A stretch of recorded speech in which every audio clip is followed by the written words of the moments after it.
Meus amados irmãos, o Padre Oliveira descreve este como um dos eventos mais intrigantes de sua vida. Após conduzir 2 missas e retornar para casa, ele ficou sozinho na área da paróquia.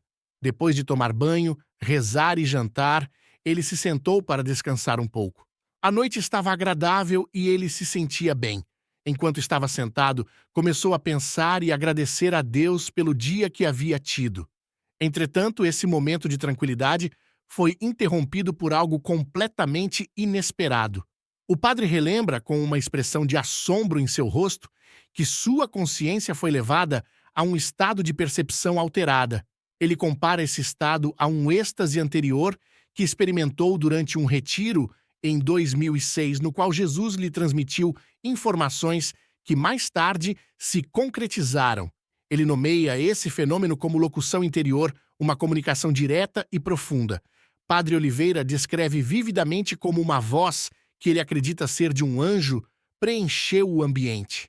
A voz transmitiu a ele uma sensação profunda de segurança, uma presença divina indescritível.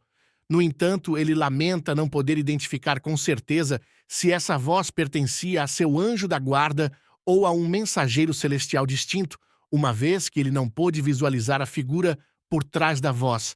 O que ele compartilha, com uma mistura de assombro e reverência, é que a voz lhe deu uma instrução específica: escrever fielmente cada palavra. O tempo durante essa experiência pareceu fugir de toda a compreensão, enquanto o padre relata que o episódio durou cerca de meia hora para ele. Ao final, o choque foi intenso ao perceber que quase 3 horas haviam se passado no mundo exterior. A discrepância temporal é um aspecto que ele confessa ter achado confuso e intrigante. Agora, conforme suas palavras, ele apresenta o texto que o anjo o instruiu a escrever durante essa experiência misteriosa. Segue agora a mensagem. O profeta lê os sinais dos tempos e transcreve numa palavra velada para apenas os destinados ao discernimento dos espíritos compreenderem seu sentido e força. Portanto, a ti, a quem dirige esta profecia, mostra apenas aqueles que eu te indicar, para que façam sem medo nem receio da verdade o que vou lhes ordenar. O mal cresce e caminha na escuridão. Poucos são os que o conhecem, poucos são os que o encontrarão. A sombra que caminha entre vós se chama cisma de visão. Aquele que defende o ímpio e bate no justo não vê nem escuta. O soberbo que se diz santo na cegueira de seu orgulho é o primeiro que cairá na luta. O ancião que entende a palavra avisa, o jovem sábio denuncia. Ambos caem pela força do golpe daquele que instiga o que se diz, se une ao que se diz sobre o jogo das regras, pois ambos são atormentados pelo mesmo mal que surge das trevas. O rebanho será dispersado, o pastor ficará isolado, nem mesmo os mais fiéis serão nesta destruição poupados. O coração do bom ficará confuso, o coração do ímpio se regozijará. A loucura do ouro tomará o seu espaço, e o filho do erro livremente, a tristeza e a fúria virão, como nunca se ouviu dizer. Desejarão a morte, desejarão não ver aquilo que esperavam acontecer. O cajado está no chão, a casa do rei vazia está, pois o Senhor da verdade que ali morava não tem mais onde acampar, como o quarto vazio da sala de trás. Assim está o coração do pai, por isso segue o conselho de perversos e já não sabe mais aonde vai. Tudo isso será causa da ira daquele que julga, e os portões do ar de se abrirão, colocando almas santas em fuga. Mas eu chamei pelo nome os filhos deste tempo. Serão como farol na noite escura e para as almas um alento. Deverão se aliar com as milícias do alto e forjar suas almas sem medir o cansaço. Pois serão estes as pedras daquele que lavra a montanha, a força para a derrota daquele que engana. A lua estará cheia, e nesta semana os olhos não deverão dormir, pois após a queda do mal, uma vigília deverá surgir. Aqueles que foram chamados, os seus deverão convocar, para no tempo do escuro, seus filhos com eles vigiar. Lágrimas falsas cairão, e o cortejo fúnebre esconderá a alegria dos presentes, mas esta alegria será transformada em luto maior se os sentinelas forem ausentes. Quem bem leu as palavras desta profecia já compreendeu o mal que está por vir e o mal que já aconteceu. Preparado deve estar para as trevas que irão surgir, e sentinela forte deve te tornar para que outro mal pior não consiga vir. A profecia escutada para vir a paz, a rejeição da mesma, trará a desgraça daquele que não sabe o que faz. Aquele que diz esta profecia sabe o que leu nos sinais, diz a verdade, e espera que o irmão compreenda. Claro como a luz nos vitrais, a luz chegará, o mal será derrotado. Os filhos deste tempo se perguntarão afinal, não será este o nosso real mandato? Desde quando a treva foi maior que a luz? Não se deixe enganar pelo discurso daquele que seduz. O tempo já chegou e começaram os tempos de dor e fúria. Somente aquele que abriu os olhos passará pelo buraco da agulha. O Senhor já preparou a provação do nosso tempo, e as terras do sapato verão a força da tempestade e do vento.